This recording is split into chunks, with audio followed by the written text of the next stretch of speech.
welcome to the third review of the evening. Up this time is either the Eastville Chronicles, the Drama Queen Murder, or just the Drama Queen Murders.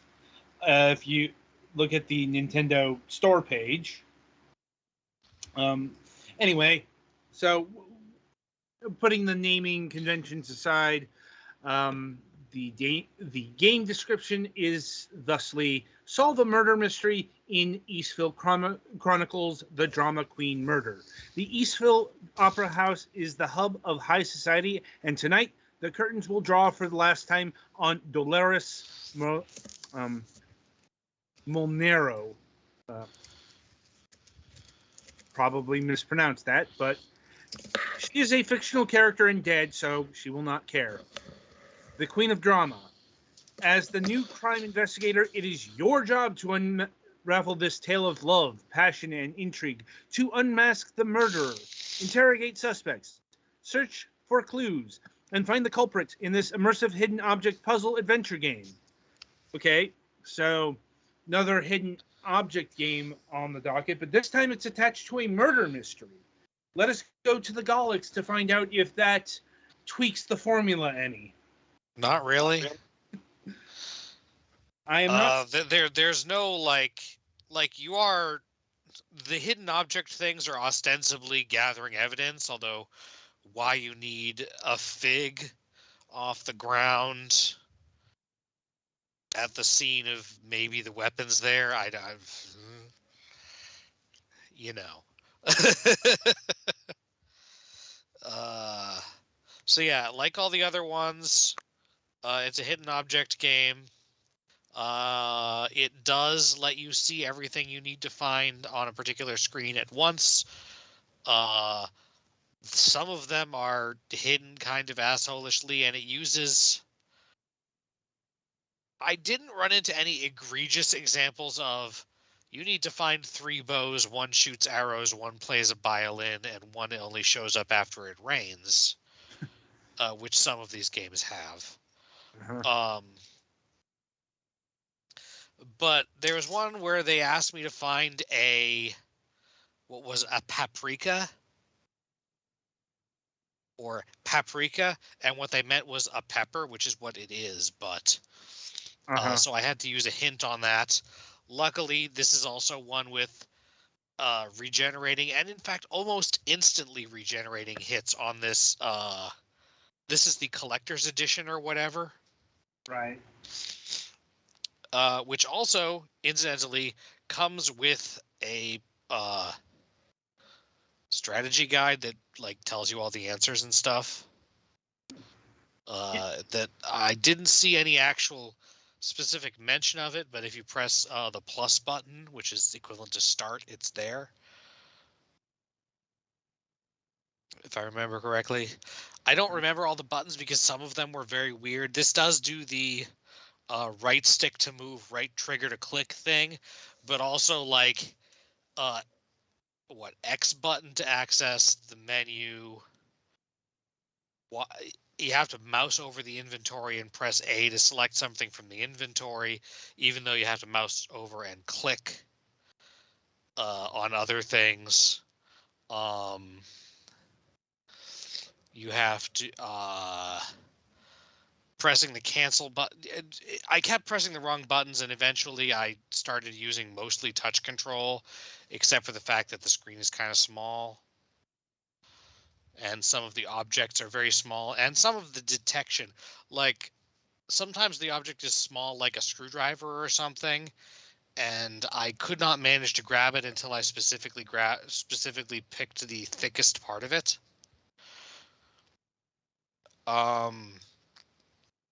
But yeah, it has pretty much infinite hints. Also, while it's not, it does do kind of the thing where if you click a bunch without hitting anything, or tap or click the trigger or whatever, a bunch, what it does is it moves the cursor to part of the screen and does like a spiraling out thing, which I can't tell if is just a sit down and wait because you fucked up thing, or if it's actually a hint, because sometimes it seems like it's a hint.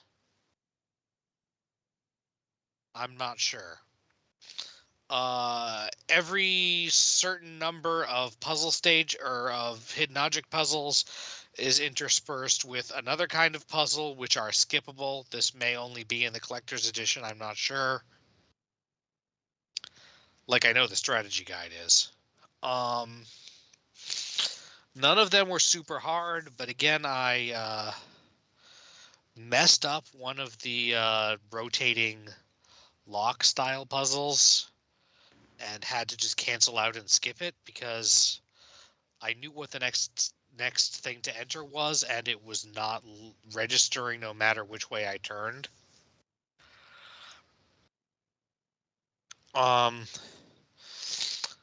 The storytelling is, I mean, it's mystery solving themed, but I literally laughed out loud at like the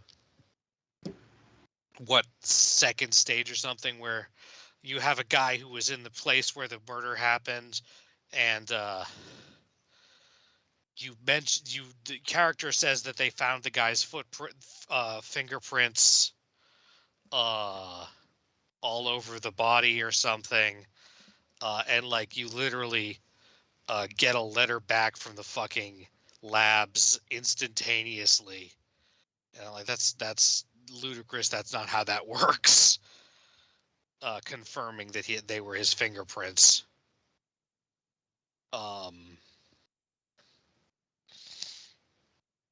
I guess if you want a murder mystery themed one of these, at least this has a reasonable number of quality of life features. Although the button assignments take some getting used to, or you could just try to play with touch controls.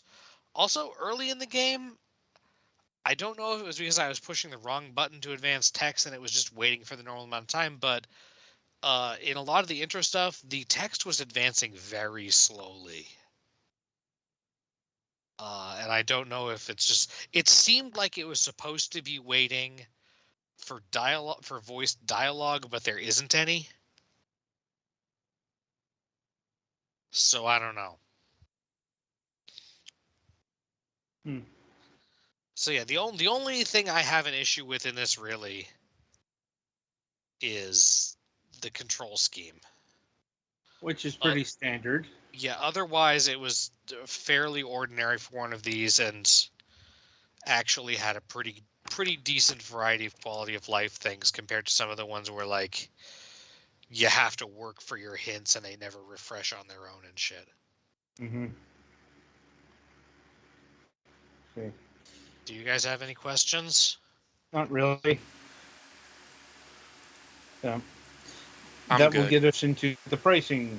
The Switch version will run you $9.99. I believe this game comes from Big Fish itself, which means there's no Steam release, but you can find the PC version on the Big Fish website. Standard things apply. Big 1 hour trial. Big warning on that. I tried to open it and it just bugged out and crashed. Yes.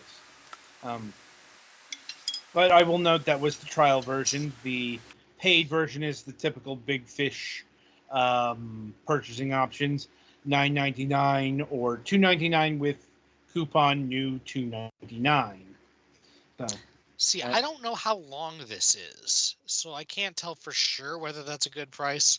I don't think I would pay that price. I should say I can't tell whether I think that's a fair price. Okay. But I assume it has a fairly decent length, but even then I would probably prefer to get it on sale.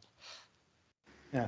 I mean, I guess another thing here is on the Big Fish site, they are having a Memorial Day sale where you, if you buy one, you get one free. So basically, if you liked or are interested in both games we featured from Ocean Media this week, they are PC-born games, and you can get them on Big Fish. And we've covered several of these games, so there's not a lack of games you can pick from our archives either. Mm-hmm. That being said, I think that's about it on the Drama Queen murder. Unless you guys have questions you want me to answer. No, I'm good. And I think Betty's good. No. Yeah. Be sure to tune in after the break, as we'll be covering Festival Tycoon.